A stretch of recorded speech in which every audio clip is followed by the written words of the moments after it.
दोष आहेत त्यातले बहुंशी दोष हे त्याच्या धर्मांधतेमुळे, देवांधतेमुळे, अंधश्रद्धेमुळे निर्माण झालेले आहेत. तो समाज अत्यंत दैववादी झालेला आहे, परिणामी अत्यंत नाकर्ता झालेला आहे आणि त्यामुळे या समाजाला जागं करणं म्हणजे त्याच्यामधली ही अंधश्रद्धा नाहीशी करून टाकणं, त्याच्याशिवाय हा समाज हलणार नाही. आणि अंधश्रद्धांचा विचार करताना लक्षात असं आलं की या ज्या छोट्या छोट्या अंधश्रद्धा आहेत, म्हणजे एखादा बाबा असा हवेत हात करतो आणि एक सोन्याचं घड्याळ काढतो, किंवा एखादा बाबा म्हणतो मी पाण्याला हात लावला की त्याचं पेट्रोल होतं वगैरे वगैरे, या सगळ्या ज्या अंधश्रद्धा आहेत, या सगळ्या अंधश्रद्धांचं बीज परमेश्वर ही संकल्पना आहे. हा बाबा घड्याळ कसं करतो, सोन्याचं घड्याळ कसं काढतो हवेतून, तर त्याला एक दैवी शक्ती आहे.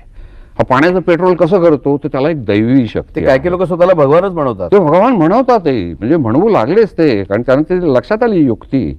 आणि मग एक समाजामध्ये असा शोषण करणारा बदमाशांचा वर्ग मोठा तयार झाला की त्यांना कळलं की हा समाज मेंढरांचा समाज आहे, या समाजाला मी वाटेल तसा वागवू शकतो. त्याला फक्त देवाची भीती घातली की तो हे करतो की तू असा जर वागला नाहीस तर देव तुला पाप देईल.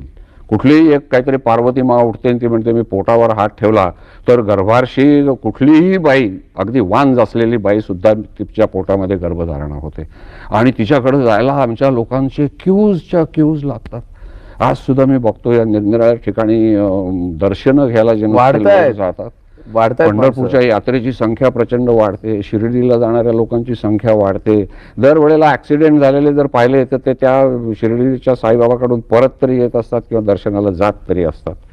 पण हे काही त्यांच्या डोक्यात येत नाही की अरे मग बाबा मला त्या परमेश्वरानं कसं माझ्या वाहनाला का अपघात घडवला, माझं संबंध कुटुंब कसं नामशेष केलं, इतका साधा विचार कसा येत नाही. आणि मग असं ठरवलं की हा विचार जर आपल्याला समाज कल्याणाचा वाटतो आहे तर तो लोकांच्या पुढं मांडणं हे आपलं कर्तव्य आहे.